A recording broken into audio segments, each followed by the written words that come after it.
Welcome to Rohila steno classes. आपका dictation शुरू होगा 3 सेकंड बाद। Start. Mister deputy chairman, sir, I rise to support the motion which has been moved by my friend. As he has pointed out, oil is a very important element in the industrial development of any country today, and especially those countries which are in the process of development have found that if they were to base their industries securely on oil, the whole development is fairly quick, and that it is possible for them to get good returns in a short time. So, while fully agreeing and even emphasizing the need for the nationalization of oil industries in all its aspects in India, I am afraid that because of the past mistakes of the government of India, even if we were to pass this resolution today, it will not be effective in one of the most crucial sectors of the oil industry, namely the oil refineries. When agreements were entered into by the government of India with the oil refineries, many of us pointed out that these were inequitous agreements and they will work against the interests of this country. At that time, our voice was not heeded, and it was said from the side of the government that they had done all that they could to protect the interests of the country, and that the agreements marked a further stage of development in our economy. History has shown that the critics of the government were right and the spokesmen of the government were in the wrong. We know that the present minister in charge of oil is very anxious to see that the oil industry develops as fast as possible in the public sector, and he is doing all he can to see that the industry is so developed. He is also trying to see that the profits that are being earned by the distributing companies as well as by the refining companies are brought to some reasonable level. This House knows how difficult this task has become and how endless negotiations have gone on for years before any concrete results could be had. At first, we had only half decisions.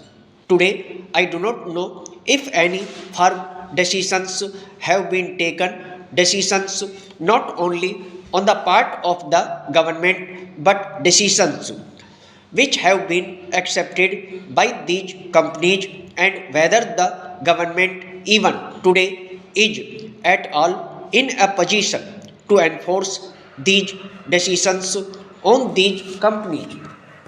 Then, sir, there is the question of distribution. We have got the Indian Oil Corporation, which is now undertaking more and more the distribution of the products which are coming from East European countries and from Soviet Russia.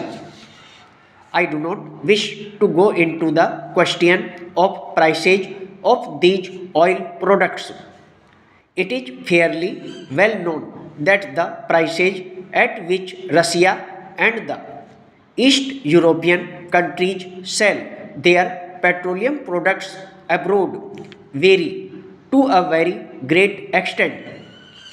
But what the reason for the variation is, I have got no data to find out, but that need not worry us.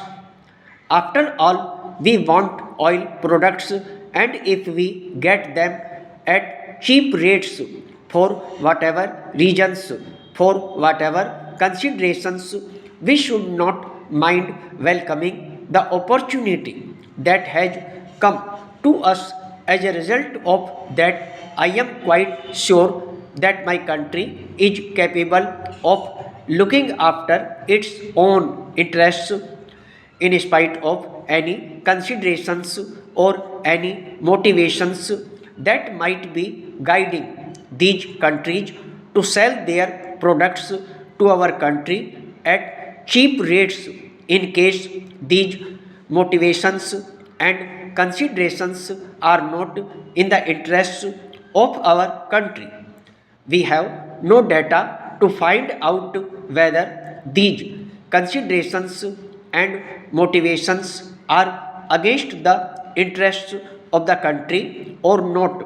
But as long as we are getting these products at cheap rates without any strings attached, I see no reason why we should not welcome that opportunity, and the government has done well in setting that these products are distributed through the public sector distributing companies. But here again, have we succeeded in mastering the problem of distribution? We are all groping. We read all sorts of reports in the press to the effect that heroic efforts are being made by the Indian Oil Corporation to distribute the products that are coming from abroad. I live to Mumbai, and I hear rumors that when these products are received from abroad, the India Oil Corporation has many times been found to be unprepared for receiving these products, and they have often to be stored in the storage capacity of the very foreign companies against which we are raising our voice today. Here again is a sorry state of affairs. Once we accept this challenge of distributing the products through our own public sector companies, we should be in a position as early as possible to stand on our own legs and nor depend on the mercies of these foreign companies. The same is the story as regards petroleum products also. It is a well known fact that shortly we will do better regarding raising of crude oil stock. दोस्तों, यदि dictation अच्छा लगा हो तो video को like करें, share करें और चैनल को सब्सक्राइब करके बेल आइकन अवश्य दबा दें ताकि लेटेस्ट वीडियो का नोटिफिकेशन आप तक तुरंत पहुंच सके।